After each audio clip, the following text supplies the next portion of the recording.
Hey everybody, it's Luis from brobet. Today I'm coming at you with a Toguard dual camera dash cam review. And so I'm going to be showing you guys what that looks like. Right now I'm on I-35, just cruising down, about to go to the store. And I thought, why not, review this amazing camera right now. And so, as you know, when you drive and you're driving just your day-to-day, you can encounter, an accident, or you may be part of an accident, or you might be, a victim of theft, robbery. Let's hope not, but those things do happen. And so having a dash cam, in my opinion, is very important. I got a dash cam because I was starting Uber, and a lot of things happen with Uber, as you know. So I don't want to get assaulted and not be able to, show footage that I was not the one who did that, and that, basically you're covering your ass is what it comes down to. And so at $70, this camera is a steal. You get basically two cameras, one for the front, one for the interior. And the interior camera, some people might find a little obtrusive, but I think that is just an extra layer of safety. Some people, again, might not want to record the interior of their vehicle, but again, that is up to you. And wow, there was a plant. I think you guys are probably going to see that in the video. There was a plant there that was just laying on the road. And see, that right there is a good example as to maybe an insurance claim. There's so much that could happen, and you trying to explain that to somebody is not going to go so well versus showing them a clip.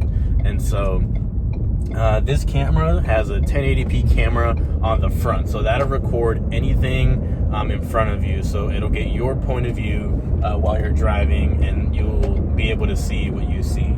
The interior camera is going to be 720p in terms of quality. The front, I think I already mentioned, was 1080p, 30 frames per second. The interior camera is 720p, 25 frames per second. Whoa. And both are good enough quality to record what it needs to record and nothing more. So even if you go up in price into like the $200-300 dash cams, the quality is not that big of a difference. And so I think for the price point, it's a good value because you get, again, two cameras. You do get a lot of features that only come with the more expensive models, such as G motion controls. So if the camera does experience like a sudden shake or vibration, it will start recording, or you can have it to continuously record and overwrite itself. You can also have customized settings in terms of the sensitivity of that. And again, both cameras have a wide angle lens, and so the front is going to be 170 degrees, so it's going to cover the whole dash. The interior camera is 140 degrees, so it should capture the driver's side and the passenger side. And then as far as like retrieving that footage, that can be done so with an SD card. 32 gigabytes or more should be sufficient. Mine's 32, so I could record, I think, about 2 or 3 days. And then after that, it'll just overwrite itself. So if you do encounter some sort of accident, or if you have to use that footage, then you just pop out the SD card and you use it.